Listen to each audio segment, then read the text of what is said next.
is Drew Nugent. I'm here with my dad, asking him 10 questions for my senior project. Alright. How did you become a project manager?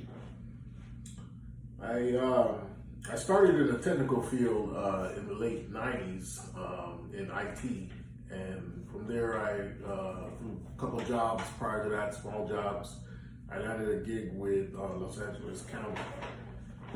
So I did government work for about 19 years with them, but as I grew with them, I took a lot of project management courses, got certified, and just started running a lot of their projects for them.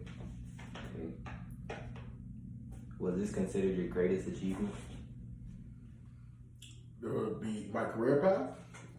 No, my career path gave me the ability to. My greatest achievement was the time I was allowed to spend raising my kids and everything else and family. And so what my career allowed me to do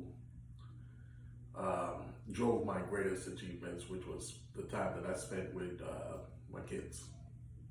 So your family inspired you to push towards that achievement? Correct. Okay. Correct. What motivates you to keep pushing for more achievements? Continuous growth in my family. As we grow as a family, I've got to achieve short-term goals, long-term goals that we as a group set. And a lot of times there's a lot of financial aspects to that. So obviously my career path feeds that direct line with growth in the family. Mm-hmm. Do you have any regrets? No. I got into IT straight out of the military, and it gave me the financial stability, and it gave me the time, and allowed me that time to grow the family. So no regrets. So if you could change your career path, would you? And if so, what would it be?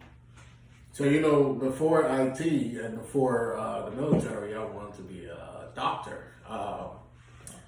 And I've always wanted to help folks. I've always, whichever way I can, I wanted to help folks. So medicine was always interesting to me. So that would probably be my alternative path if I had to change career path. But I dibbled and dabbled in the phlebotomist and nursing programs.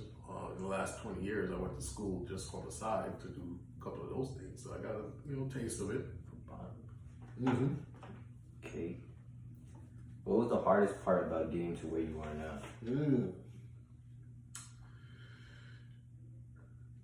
It was a lot of physical work, traveling. Even though the time that I did get to spend is a lot more than the average person with my family.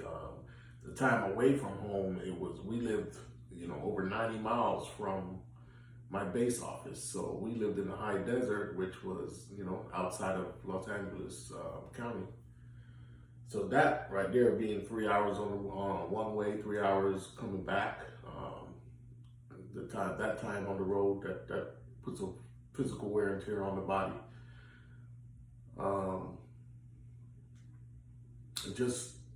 Just fighting, being young and black, you tend to fight certain mindsets and how people think and feel about, how organizational structure is supposed to look and feel and stuff. But that was my challenges in the early 2000s. I'm starting to see now in 2020.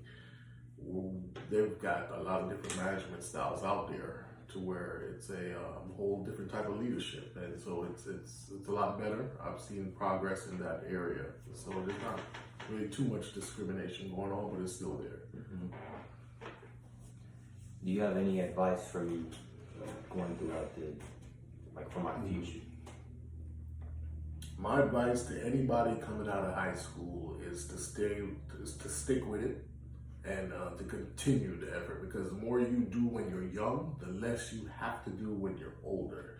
You tend to see a lot of folks in their late 40s, 50s, kind of, still trying to kind of get to a certain place in their life that they feel that they should have been, and that's that shoulda, coulda, and woulda mentality. But if you, plan early, then you don't have to kind of work as hard later on. It's that, there's that, if you stay ready, you don't have to get ready, right? That night before you go to Disneyland and you're in your clothes and you're in your bed and you got the covers over, but you're already dressed for the next day because you're staying ready. That mentality has been taught from you guys from when you guys were young, And so that same mentality, you keep that drive going, then it can take you into a whole nother success. Okay. Well, thank you for answering these questions. That concludes this meeting.